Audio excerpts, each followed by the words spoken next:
Bonsoir, bienvenue dans le JTT, le journal télévisé de Ternier. Au sommaire de notre édition, insécurité à Quessy-Cité. La mairie renonce à l'électrification de la clôture du parc des Buttes-Chaumont. Elle avait érigé cette clôture, rappelons-le, pour empêcher les enfants de cueillir les fleurs. Les écologistes crient au scandale, le Front National taxe les élus de faire le lit des écologistes. Nous verrons avec notre envoyé spécial Anne Titgoutte les réactions des riverains. Au sommaire également, météo avec la météo. Justine Titgoutte nous en dira un petit peu plus tout à l'heure. Mais d'abord, People, avec cette information qui secoue les rangs de la manif pour tous. Le mariage du siècle porte en germe les fruits de son union tumultueuse. Tumultueuse à plus d'un titre, on murmure que la mariée a la jambe un peu légère et que le marié n'est pas pressé de reconnaître sa progéniture. Mais ce n'est certainement pas nous, au JTT, qui prêterons le flanc à de telles ignominies. Nous nous entretiendrons en direct avec Aline et Jean-Paul, les mariés du siècle. Il y a quelqu'un qui peut dire à la croix de se rapprocher de son nez ? Jean-René, on vous entend dans les retours. Jean-René, nous sommes... Jean-René.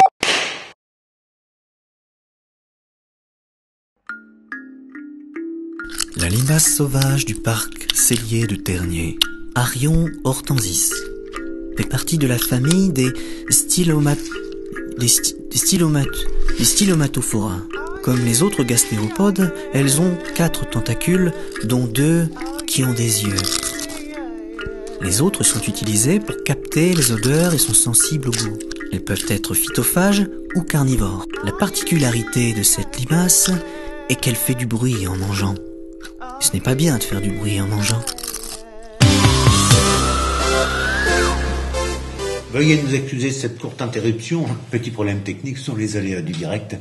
Mais tout de suite, Aline, Jean-Paul, nous allons reprendre le cours de notre journal télévisé après un court retour dans le temps avec notre archiviste Corinne Titgoutte qui va nous rappeler ce que fut ce mariage du siècle. C'est à vous, Corinne.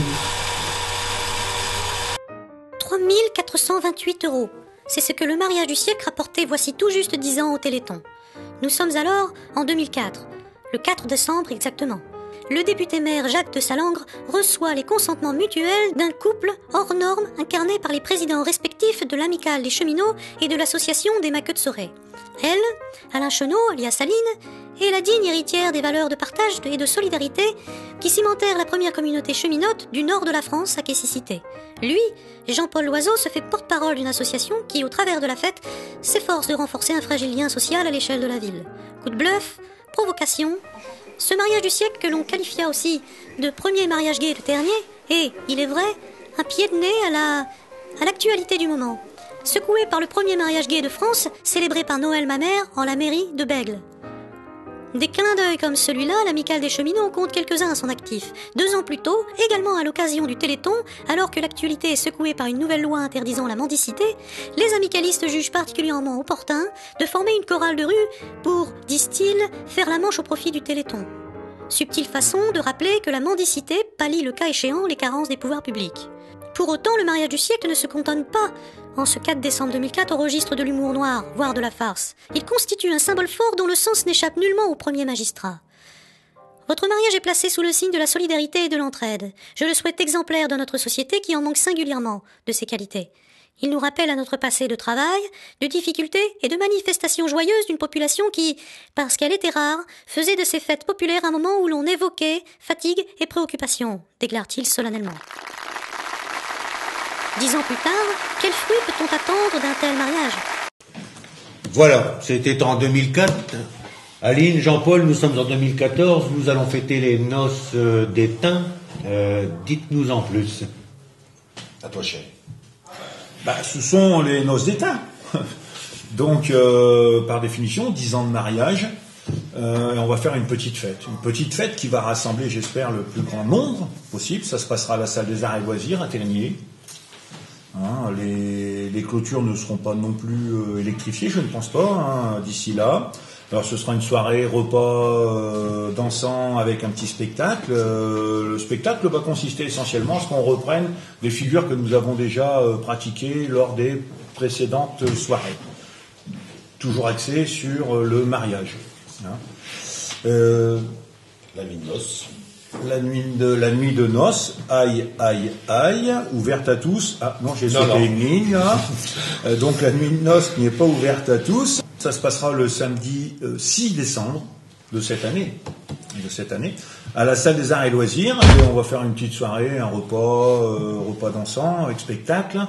Le spectacle reposera essentiellement sur ce qui a déjà été fait. Les précédentes années dans lesquelles on a fait une manifestation Téléthon, avec un petit truc en plus, quoi. Bien naturellement, on ramènera un petit truc en plus. Cette soirée sera ouverte à tous. On demandera à chaque participant la modique somme de 15 €. Qu'en pensez-vous, 15 €, hein? C'est bien. Et puis, c'est par personne, hein, pas par famille.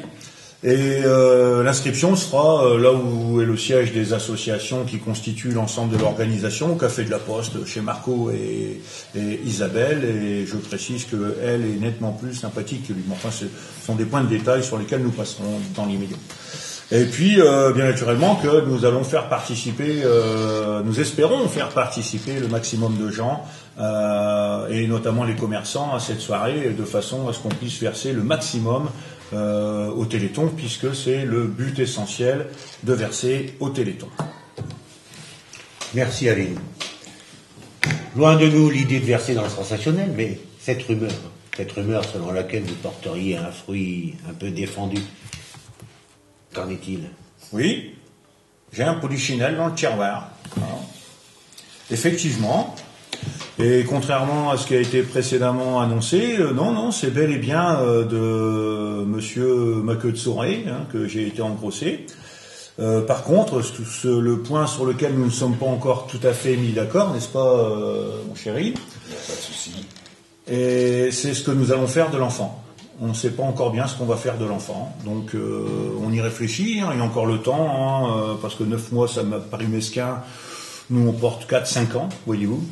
Donc, on a encore une petite année devant nous avant de faire le nécessaire et de voir arriver l'inerte humaine. Ouais. Oui, mais cet enfant, déjà, à quoi ressemblera-t-il? Faut-il souhaiter qu'il ait la beauté de son père et l'intelligence de sa mère, ou l'inverse? Ben, ce serait formidable s'il pouvait cumuler. Ce serait formidable s'il pouvait cumuler l'ensemble. En même temps, c'est bien. C'est bien, hein, que le monde cheminot, l'esprit du monde cheminot. Je me permets pas de vous rappeler l'essence même du mariage, hein, l'amicale cheminote carnoise avec l'association des Maqueux de Soré, qui représente les cheminots dans le Grand Ternois. Donc finalement, on est deux, mais on fait qu'un, à dire vrai. Depuis le début, c'est juste pratiquement l'enfant des deux, quoi, l'officialisation. Vous ne faites qu'un, c'est l'enfant des deux, mais 10 ans pour faire un bébé, c'est long. Vous aviez perdu le mode d'emploi? Il faut s'entraîner. Voilà, avec douleur. Pas pour moi. Et dans le consensus, en un seul mot, bien sûr. Hein, Nous allons dire. Et c'est pas forcément ce qu'il y a toujours de plus simple. Voilà. Maintenant, je l'ai dit, je le redis, on se limite pas à porter 9 mois. On porte plusieurs années. Hein, donc, on n'a pas perdu le mode d'emploi depuis si longtemps que ça, finalement. Hein. Et en l'espace d'une décennie, bien des choses ont changé. Des figures ont quitté la scène locale, d'autres se sont éteintes. 10 ans plus tard, peut-on escompter que cette union donne des fruits similaires à ceux que l'on pouvait attendre en 2004? Seul l'avenir nous le dira. Ne faut-il pas que le temps passe? Bien sûr que Qui ça? Le temps.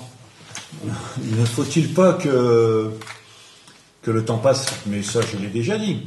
Bien sûr que notre ami René Poulet va nous manquer. Bien sûr que notre ami Jean Cinceau va nous manquer.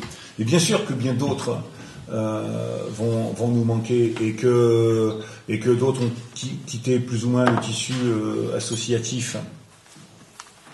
Maintenant,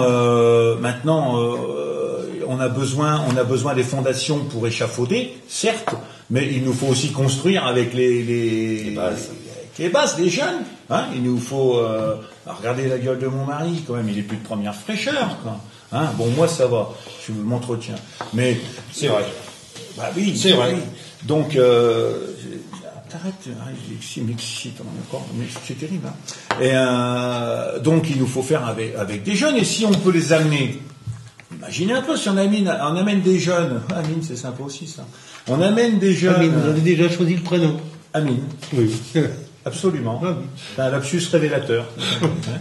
Et que nous amenions les jeunes à un consensus comme ça entre des associations aussi représentatives et fortes qu'elles sont, ce serait formidable.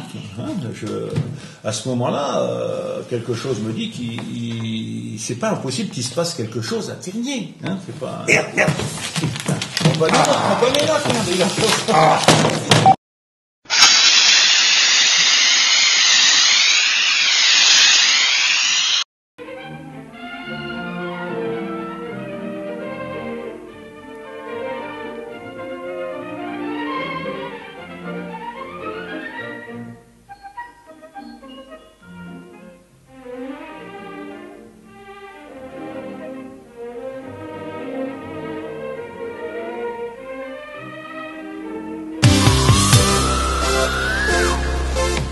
Excusez-nous de cette nouvelle interruption, les aléas du direct, décidément.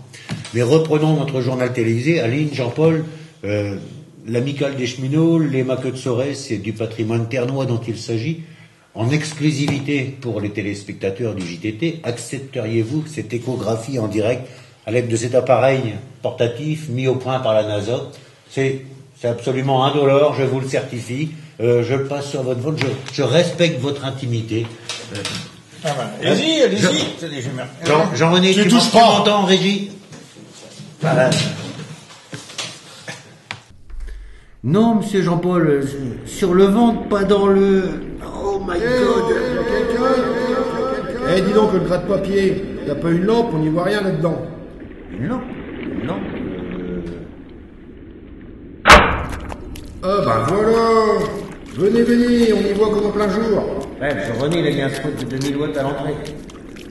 Y a quelqu'un? Personne, c'est vide. Vide, il est immense, il va avoir de la place pour s'épanouir, le tétard. Eh bien, rendez-vous le 6 décembre vers 18h pour voir ça. On commencera par le vin d'honneur, et puis vers 20h, on verra les festivités.